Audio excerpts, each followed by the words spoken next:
that with. So I don't know if you can see the stain on the ceiling there, but I came here a few months back. I met with this gentleman and we discussed a leak in his shower. At that point he had actually had some holes cut in each corner of where the shower is. The plumber had actually done that to try to see in there. And there was no real obvious signs of a leak up there.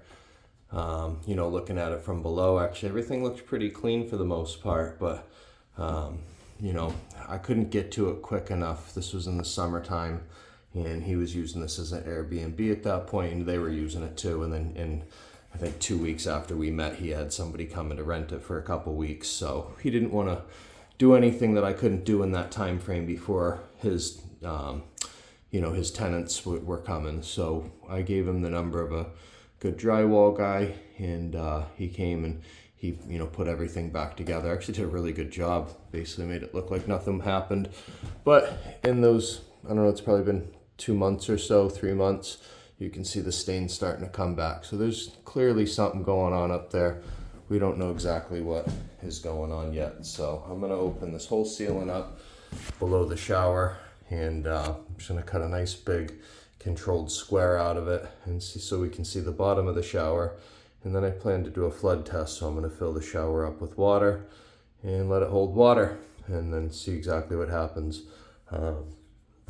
In the meantime though, what I need to do is I need to protect everything. He's got nice hardwood floors here. He's got, you know, a nice bed, some other furniture in here, just the basics. So I'm gonna cover everything with plastic, cover all these floors with paper, and protect the steps and stuff. I've got some of those blue One Tough drops you'll see at Home Depot. Those are really nice for stairs. So I'll probably go grab a couple of those, put them on the stairs. I'm gonna cover all this with paper. Move this carpet back and stuff. Get that out of the way. Gotta protect this whole floor. Do all that. But before I do all that, I'm gonna do the flood test. So I'm just gonna get this rolling, because ultimately this is the shower. And we're not really sure where the leak's coming from, because like I said, we just had a couple little portholes that we were looking through, and I didn't want to open the whole ceiling up at that time. I didn't have a lot of time. So, you know, I just basically figured we would come back and do it in the future, do it the way I normally do. And so that's what I'm doing. So like I said, I'm going to plug the drain, fill the shower pan up with some water, let it sit and see how bad it leaks, see where it leaks from.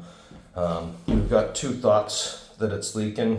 One thought is that it's leaking from obviously one of the corners in the shower, but you know, like I said, when I was peeking in there, I couldn't see any real obvious signs of it leaking from the corners. It wasn't like the subfloor from below was really wet and discolored, and there just really wasn't a lot of obvious signs of a leak. So my other thought was that it was leaking from the bench, somewhere in the bench seat area, which is, hopefully it's not, but if it is, then it's going to be a little bit more of an invasive process, because at that point we're going to have to take the bench apart and waterproof that all properly. But you know, when I was peeking through the holes, it almost looked like the leak was coming from somewhere, you know, on the back side of the shower and hitting a